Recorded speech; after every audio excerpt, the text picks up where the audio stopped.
जय माँ इंद्राक्षी, जय अम्बे। इंद्राक्षी धाम में दर्शकों आप सभी का हम हार्दिक स्वागत करते हैं। भगवती की असीम अनुकंपा है कि सभी का अनुष्ठान बहुत अच्छे से चल रहा है। नवरात्रों की इस पावन बेला में, नव वर्ष की सुंदर संधि में सभी की मनोकामनाएं पूर्ण हो। और देखो, आप देख रहे हैं ना, कैसा अच्छा उत्साह, कैसा अच्छा मन। कहीं न कहीं भगवती की कृपा तो है। आप बिल्कुल वहम मत करना, बहुत अच्छे से आपका पाठ चल रहा है। कई बार कुछ लोगों के साथ माला में दिक्कत आई, हमें ऐसा महसूस हुआ। कुछ लोगों को मंत्र साधना में दिक्कत आई, कुछ को शारीरिक दिक्कत आई, कुछ को मानसिक दिक्कत आई। कोई बात नहीं है, ये परीक्षाएं होती रहती हैं और साधक की तो परीक्षाएं ज़्यादा होती हैं, है ना। साधक की भी ज़्यादा होती हैं और सज्जन की भी ज़्यादा होती हैं। कोई बात नहीं, हम हर परीक्षाओं को पार करके भगवती की चरण शरण तो छोड़ेंगे ही नहीं। बस ऐसा मन में भाव रखें, कृपा भगवती की बरसेगी बरसेगी। आज मैं आपको एक बड़ी दिल की बात सबसे कहता हूं। क्या? देखो, मैं चाहता तो ये भी आपसे कह सकता था हवा में हाथ हिला करके कि आपको कुछ करने की जरूरत नहीं है, बस आप हमारा कार्यक्रम सुनते रहिए, सब कुछ आपका हो जाएगा। नहीं साहब, ये बात सही नहीं है। मैंने हमेशा यही प्रयास किया कि आप स्वयं प्रैक्टिकल बने, स्वयं प्रैक्टिकली बने, स्वयं प्रैक्टिकल करें। मैंने हमेशा यही प्रयास किया। जो संसार में कहीं भी चले जाना, सुख का खजाना आपके पास है, आपके अंदर है, आपके घर में है। आपका मन मंदिर है, आपका घर मंदिर है। उससे बड़ी ताकत कहीं नहीं मिलेगी आपको। कस्तूरी मृग नाभि बसें और मृग ढूंढे वन माही, ऐसे घटी घटी राम है दुनिया देखी नहीं। कस्तूरी कहाँ होती है? मृग की नाभि में छिपी होती है। और मृग जब उसकी खुशबू से पागल सा हो जाता है, पूरे वन में भटकता है। तो ऐसे भगवान है, आप अपने घर के आसन पर बैठ के उन्हें प्राप्त कर सकते हैं। इसलिए कभी भी मेरे साधकों किसी प्रलोभन में मत आना। आज बहुत लोगों के मन में ये प्रलोभन है कि हमें कोई ऐसा स्थान मिल जाए, हमें कोई ऐसे गुरुजी मिल जाए, सर पे हाथ रख दें, हमारा कल्याण हो जाए। भैया ऐसा नहीं होता। क्यों? उसका कारण है, तप भी एक खजाना है। जितना साधक के पास तप होगा तभी तो बांट सकता है किसी को आशीष में, आशीर्वाद के रूप में। इसीलिए अपनी पूंजी आज के समय में कोई जल्दी नहीं देता। आप ध्यान रखना, अपने लिए स्वयं खड़ा होना पड़ता है, स्वयं खड्डा खोदना पड़ता है, स्वयं पानी पीना पड़ता है, अपने स्वयं अच्छे कर्म करने पड़ते हैं और उसका फल प्राप्त होता है। इसलिए बी प्रैक्टिकली, प्रैक्टिकल करके ही जीवन में तुम्हें अनुभव होगा। तो अपने जीवन में कभी ये मत सोचना, कभी प्रलोभन मत करना। आप स्वयं अपने लिए जाग जाइए, अपने लिए कर्मठ बन जाइए, अपने लिए, अपने परिवार के लिए, संसार के लिए जो सेवा आप कर सकते हो वो कोई और नहीं कर सकता। परम पूज्य गुरुदेव ने एक बात कही, हम सुधरेंगे युग सुधरेगा, हम बदलेंगे युग बदलेगा। अगर हम ही नहीं बदलेंगे तो कैसे क्या होगा? हम साधना करेंगे नहीं और हम इच्छा करेंगे बस कोई साधु मिल जाए, वो अपनी साधना का सारा फल हमें दे दे। How can be possible? सोचिए आप। अब आपने कितने दिन जप किया? आज छठा नवरात्र है और छठे नवरात्र की कोई भी आपसे आके कहे जो भी आपने 6 नवरात्रों में मेहनत की है मुझे दे दो, एक बार को तो सोचोगे ना। इसीलिए जिस सन्यासी ने 100 वर्ष तपस्या की हो, 1000 वर्ष तपस्या की हो, वो भी पात्र ढूंढते हैं। कुपात्र को आशीर्वाद नहीं मिलता, हमेशा पात्र को मिलता है। इसलिए मेरे बच्चों, मेरे साधकों, आप बहुत अच्छी स्थिति में हैं। आपके अंदर अपने आप में इतना तप हो जाएगा, इतनी आपके अंदर सब कुछ हो जाएगा। बस अब मैं ज़्यादा नहीं कहना चाहता क्योंकि कार्यक्रम अभी और भी देना है। मेरे कम बातों को ज़्यादा समझा करो। यानी कि आप ही स्वयं मास्टर जी बन जाएंगे, आप ही स्वयं बहुत कुछ आपके पास हासिल हो जाएगा। भगवती की यही मंत्र पढ़ते पढ़ते एक दिन आपकी जिंदगी में बहुत बड़ा परिवर्तन आएगा। बस सच्ची आस्था से, सच्चे मन से आप भगवती से जुड़े रहना। आइए आज का पंचांग लेते हैं, आगे की बात करते हैं।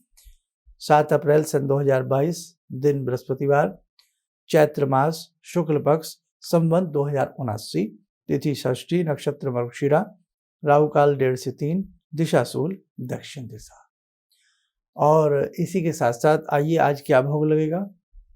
और कल सप्तमी है, कल आपका पाठ भी पूरा हो जाएगा।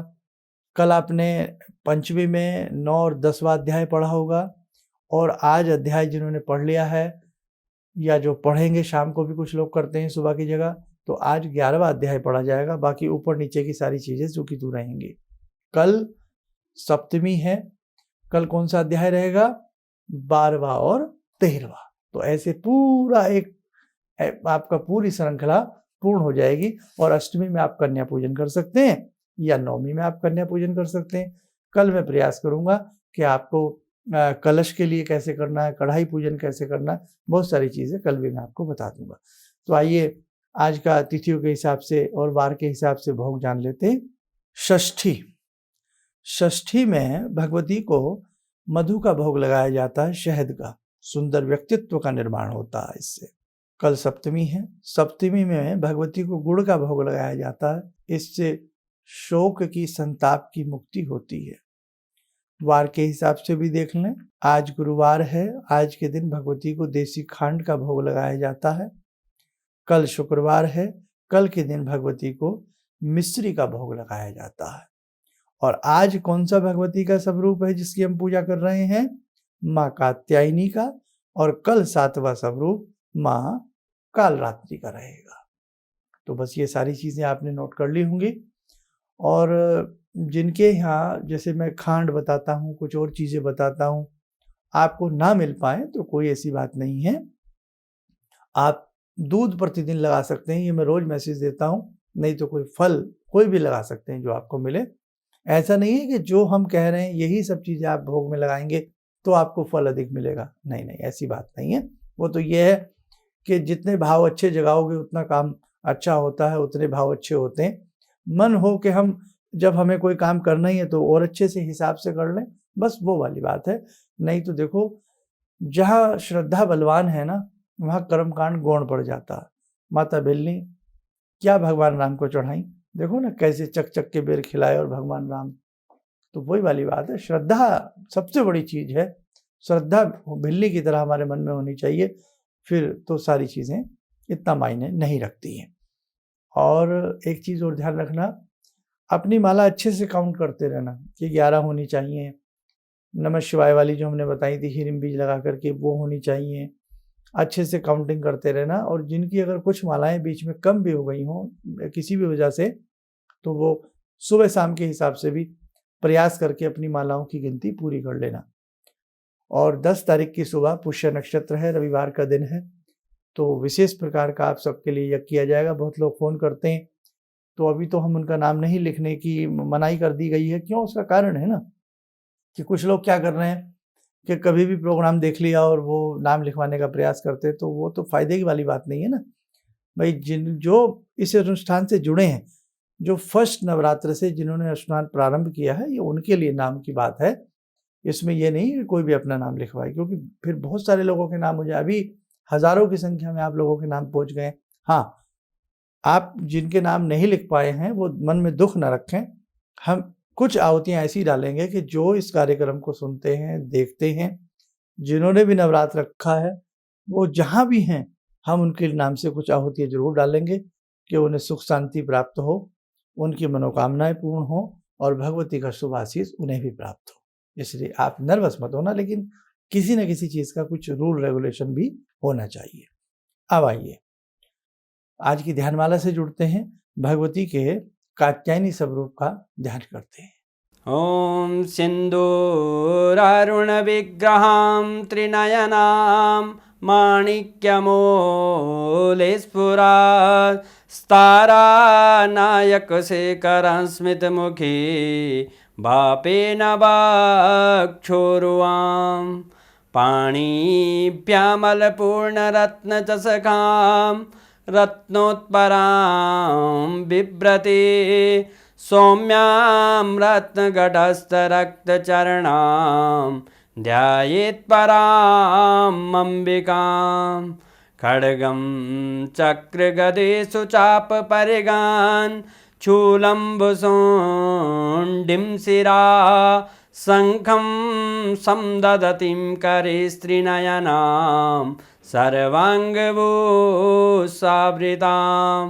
नीलासमद्युतिमास्य पाददशकां सेवे महाकालिकां यामास्तो स्वपितैहरो कमलजो हन्तुं मधुं कैटवं विद्युद्दामसमप्रभां मृगपते स्कन्दस्थितां भीषणां कन्या विहकरवालखेटविलसा धस्ताविरासेवितां हस्तैश्चक्रगदाशिखेटविशिखां चापं गुणं तर्जनीं विप्राणामलिलात्मिकां शशिधरां दुर्गां त्रिनेत्रां भजे। कवच बना लें, ध्यान करें, माँ कात्यायनी का शुभ आशीष हम सबको प्राप्त हो रहा है।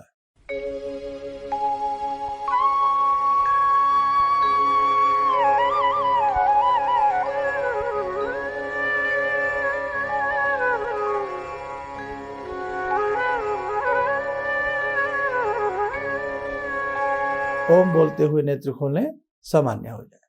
देखो साधकों, इस जीवन में जिसने भगवती की साधना उपासना की है, समझ लीजिए उसने अपने बुरे कर्मों को धो लिया है। कुल देवी जिन्हें अपनी ना पता हो, और कुल देवी भी भगवती के ही सारे स्वरूप होते हैं, तो ये समझ लेना भगवती की साधना करने से आप अपनी कुल देवी को भी प्रसन्न करते हैं और कुल देवी की भी साधना हो जाती है। ठीक है, और कभी इसके ऊपर विस्तार से आपको चर्चा के साथ मैं बताऊंगा, आप चिंता मत करना।